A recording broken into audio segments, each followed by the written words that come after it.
Mes amis, bien le bonjour. Les Jeux Olympiques de Paris 2024 sont en train de s'enfoncer dans une catastrophe d'ampleur biblique. C'est-à-dire que le genre de choses qu'ils ont sorti durant la cérémonie, normalement passé quand c'était des histoires franco-françaises. On se rappelle par exemple la première fête de la musique avec Macron, et on sait en quoi il a transformé l'Élysée. Et donc, ce genre de choses passait sans problème. Les Jeux Olympiques, c'est un événement d'ampleur internationale. Et donc à ce moment-là, la terre entière est en train de s'indigner, même des appels au boycott, depuis les États-Unis, depuis l'Amérique latine, depuis les pays arabes, depuis beaucoup de pays africains. En fait, ces Jeux Olympiques sont les pires de mémoire d'homme et c'est déjà un grand flop. Pour moi, voilà ce qui s'est passé. Ces Jeux ne représentent pas la nation française, ne représentent pas les Français. Ce qui représente pour moi les Français, c'est le journal de 13 heures de Jean-Pierre Pernaut. J'ai appris plus sur la France qu'en regardant cette ouverture avec des jeux qui ont quand même coûté 10 milliards aux contribuables. La moindre des choses, c'est que le contribuable puisse rentrer dans son investissement forcé par le biais de retombées économiques comme le tourisme et autres. Le contribuable ne va pas du tout rentrer dans son investissement. Au contraire, ces jeux ont servi, cette cérémonie a servi de repoussoir à des milliards de gens. On a encore les cérémonies de 98, on a énormément de cérémonies datant des années 2000. On a encore en ligne in extenso la cérémonie de Londres 2012. Celle de Paris, déjà, est en train d'être effacée. Le comité d'organisation officiel a supprimé les vidéos depuis son compte YouTube et maintenant il est en train d'envoyer des demandes, des plaintes en copyright sur Twitter pour demander à Twitter de retirer toutes les vidéos. Ils sont en train d'essayer de rattraper la chose en supprimant, mais c'est trop tard, on ne peut pas supprimer. Des milliards de gens l'ont vu, l'ont enregistré, l'ont partagé, ont pris des screenshots, c'est fini. Que s'est-il passé à mon sens? À mon sens, c'est une petite clique parisienne, une petite clique dégénérée parisienne qui a pris en otage ces jeux. Et il s'agit de personnes auxquelles on ne peut pas dire non. Suivez mon regard. Vous savez, la communauté à laquelle on ne peut pas dire non, c'est qui? Aujourd'hui, c'est la communauté woke, c'est la communauté LGBT. C'est ce lobby-là. Ce lobby, quand il arrive dans une entreprise et ils veulent transformer, par exemple, une cérémonie d'ouverture d'ampleur et de rayonnement international, ils veulent la transformer en gay pride, tu peux rien faire, tu es obligé de te taire. Tu poses la tête et tu les laisses faire. Et puis tu laisses aller au tapis. C'est exactement ce qui s'est passé. Ils ont pris en otage cette cérémonie, ils l'ont utilisée pour partir dans l'outrage. Regardez ce gars qui était nu et peint en bleu. Quand on lui a dit que sa performance, n'est-ce pas, a choqué Elon Musk, il a dit quoi? Ah, ça m'a fait très plaisir de l'avoir choqué. Ok. Donc, le but de cette cérémonie, c'est inscrit dans la logique macronienne. J'ai pas envie de faire un tacle facile à Macron. Je ne pense pas que ce soit lui qui, depuis l'Élysée, a défini les modalités de cette cérémonie. Mais il a initié la mentalité qui est derrière. C'est la mentalité de je veux emmerder les Français. C'est la mentalité de j'ai jeté une grenade dégoupillée. C'est cette mentalité-là. C'est cette mentalité qui se base sur l'outrage, sur le choc, sur l'insulte. Et on voit qu'elle est en train de perméer ou de percoler à travers toutes les strates aujourd'hui de la société française. Quand on regarde par exemple une chaîne de télévision et on voit une émission le soir, ce n'est plus des émissions qui comme avant étaient basées sur des chanteurs, sur des artistes, sur le divertissement. Aujourd'hui, le divertissement, c'est raconter des blagues salaces. Le divertissement, c'est ramener quelqu'un et l'utiliser comme une tête à claque. C'est ça le divertissement, c'est donner des coups en dessous de la ceinture sans arrêt. Donc, ceci c'est traduit par la cérémonie que vous avez vue. Et donc aujourd'hui, ils sont en train de faire face à des réalités. Et moi, ce qui m'inquiète, je vais vous le dire tout de suite, c'est la cérémonie d'ouverture, de fermeture. Parce qu'il faut savoir une chose, les Jeux ont deux cérémonies. Une à l'ouverture et une autre qui est généralement tout aussi grandiose, si ce n'est plus, à la fermeture. Donc si vous voyez ce qu'ils ont fait durant l'ouverture, je vous pose la question, mes amis. Qu'est-ce qu'ils préparent pour la cérémonie de fermeture? Donc j'imagine des abominations du même acabit qui seront boycottés par l'humanité tout entière. Parce que, je vous dis tout de suite, les chrétiens, bien sûr tous les pays chrétiens et à sensibilité chrétienne vont boycotter, parce qu'on est dans une logique de blasphème permanent tout le long. Les pays qui sont musulmans vont boycotter. Les pays qui sont ni chrétiens ni musulmans, mais qui tiennent à avoir une communication décente sur leur TV, ils vont aussi boycotter.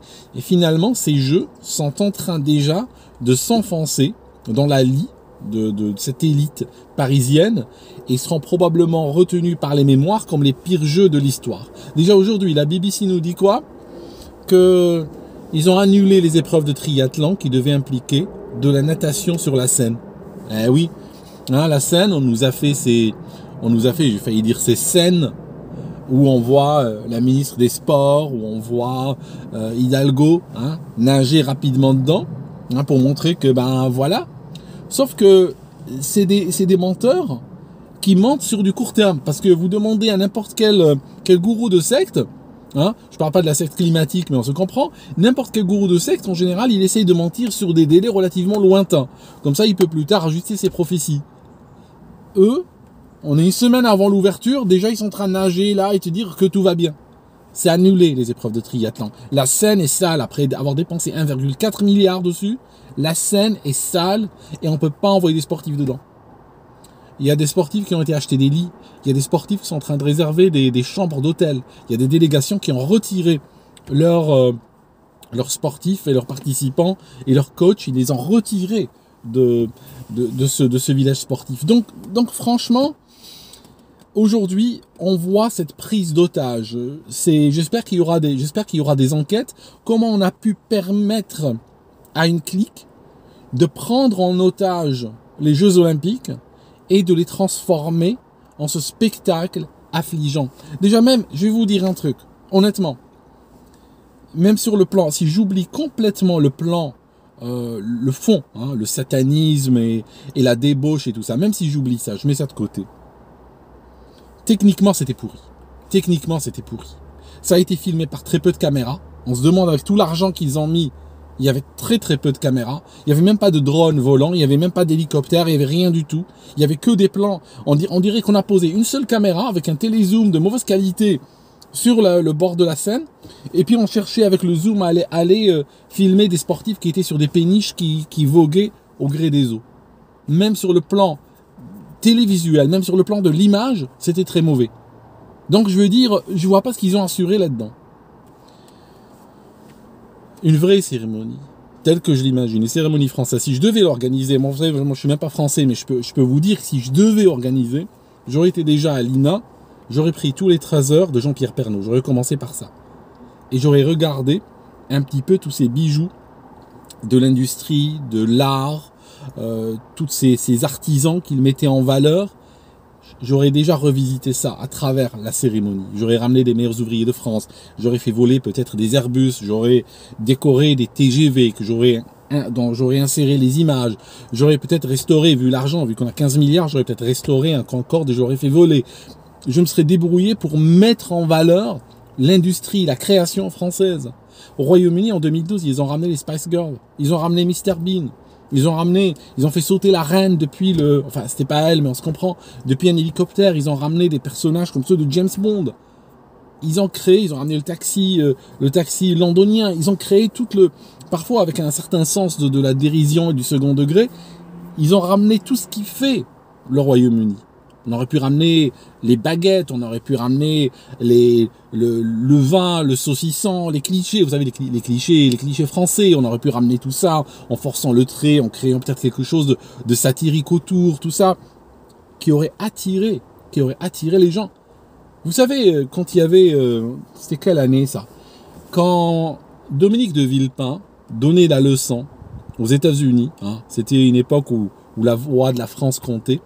La France n'était pas juste une sorte de protectorat, mi-protectorat Union Européenne, mi-protectorat américain. À l'époque, quand il donnait la leçon, il disait nous d'une ancienne nation, il donnait la leçon aux États-Unis, eh bien, cette posture-là, qui a fait le tour du monde, a fait que dans de nombreux pays, des jeunes, se sont rués à le lendemain à l'Alliance française pour commencer à apprendre le français. Vous voyez juste une scène, une seule scène, qui fait le tour du monde, qui devient virale, comme on dit. Voilà ce qu'elle peut donner. Mais le contraire est aussi vrai. Quand vous avez des scènes de... Déjà les scènes de décapitation, mes amis. La plupart des télévisions dans le monde, il faut revenir aux écoles quand même.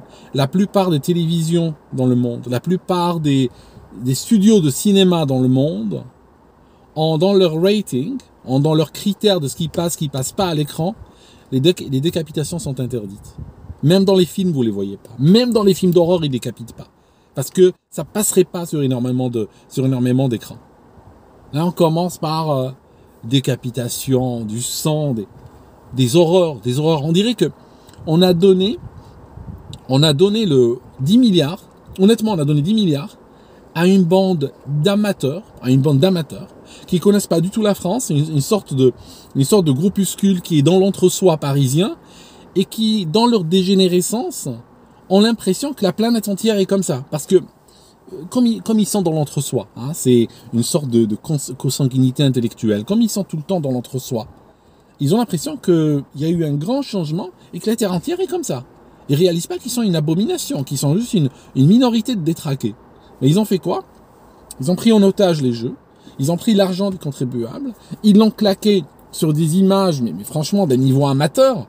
Je vous assure que donnez-moi deux jeunes TikTokers et 25 gars habillés en sportif et on vous sort des images beaucoup plus fortes et beaucoup plus télégéniques que les saloperies qui ont été diffusées en direct sur le monde entier. Je veux dire, c'est pas des images ça, je suis désolé, nettoyez vos objectifs déjà pour commencer à parler.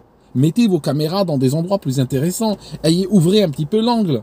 Vous savez qui filme comme ça, hein, vous savez qui filme comme ça en portrait? L'amateur. On reconnaît tout de suite.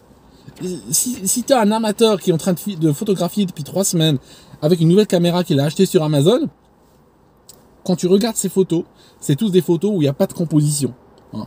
Les gens qui commencent à se développer sur le plan de la photo, de la vidéo, il y a une chose à laquelle tu les reconnais, c'est qu'ils commencent à dézoomer. Ça signifie qu'ils commencent à faire des compositions. Et Dieu sait qu'à Paris, tu peux prendre une rue, tu peux faire un portfolio de compositions intéressantes. Là, ils ont fait quoi? Ils ont fait du portrait. Ils ont pris le zoom de paparazzi et ils ont commencé à vouloir faire du portrait sur les gens qui défilaient en flottant sur la scène. C'est des images d'amateurs, ça. C'est des images d'amateurs. Un gars qui tient une caméra depuis 2 heures, je vais bien comprendre. Mais des professionnels sortir des films pareils, avec des caméras sales et tout ça. Mais ils sont partis où les 10 milliards? Donc, mes amis, voilà. Je vous dis, moi, je regarde aujourd'hui à travers le monde, parce que, vous savez, si ça avait été je vous dis un truc, si ça avait été un événement franco-français, on nous aurait accusé, hein, on aurait écrit dans les médias français, je ne sais pas s'ils l'ont écrit déjà, mais je pense que peut-être demain ils l'écriront, que c'est l'extrême droite qui réagit comme ça, hein, que la cérémonie est magnifique, qu'elle est extraordinaire, qu'elle est réussie techniquement, esthétiquement, artistiquement, mais qu'il y a une groupuscule d'extrême droite sur Internet qui sont en train d'agiter les gens contre cette cérémonie. Aujourd'hui, heureusement, c'était un événement international et allez voir les journaux de nombreux pays. Allez voir si les journaux sont en une langue que vous ne comprenez pas, utilisez les systèmes de traduction ou bien allez sur Twitter ou allez et regardez ce que les gens disent de cela. Les gens sont choqués, en particulier les pays où il y a encore une forme de sensibilité chrétienne, sont complètement outrés par ce qui a été fait. Donc voilà mes amis.